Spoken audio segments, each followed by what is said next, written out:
આણંદ કૃષિ યુનિવર્સિટીના 21મા પદવીદાન સમારોહમાં કૃષિ મંત્રી રાઘવજી પટેલ વર્ચ્યુઅલી માધ્યમથી જોડાયા। આણંદ કૃષિ યુનિવર્સિટીએ ગુજરાત અને રાષ્ટ્રના કૃષિ વિકાસ અને સંશોધનમાં નોંધપાત્ર યોગદાન આપ્યું છે।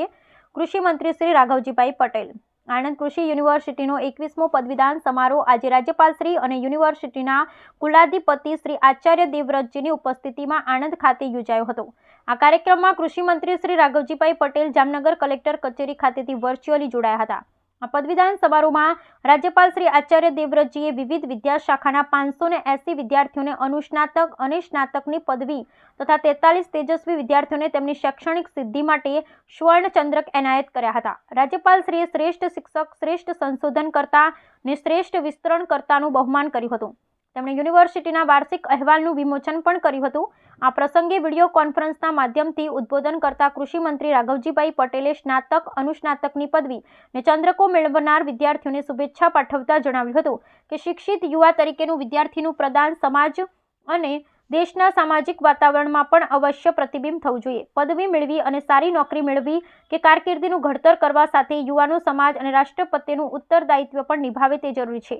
કૃષિ મંત્રીએ ઉમેર્યું હતું કે છેલ્લા 3 વર્ષમાં Gujarat biotechnology, IT, student, startup and innovation સહિતની 11 જેટલી મહત્વપૂર્ણ પોલિસી લોન્ચ કરી છે, જે pro people governance policy driven state તરીકેની ઓળખને વધુ મજબૂત બનાવે છે।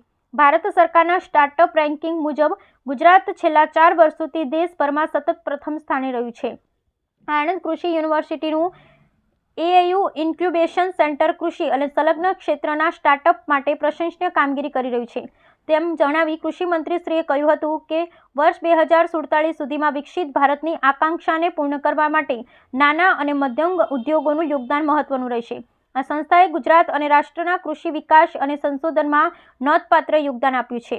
તેમણે ગુજરાતમાં ખેતી અને ખેડૂતોને સમૃદ્ધિ એ વડાપ્રધાનશ્રીની દૂરદર્શિતાનું પરિણામ છે તેમ જણાવી ઉમેર્યું હતું કે ઉત્તમ સિંચાઈ વ્યવસ્થાપન, સૂક્ષ્મ સિંચાઈ અને ભૂગર્ભ જળ રિચાર્જ કરવા જેવી યોજનાઓને ગુજરાતને પાણીદાર પ્રદેશ બનાવે છે।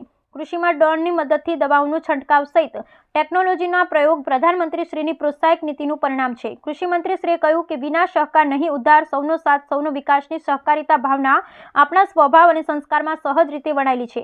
સહકારથી સમૃદ્ધિના સૂત્ર સાથે સહકાર ક્ષેત્ર આગળ વધવાના કાર્યમંત્ર સાથે સરકાર સહકારી ક્ષેત્રને વધુ સક્ષમ બનાવવા કાર્ય કરી રહી છે।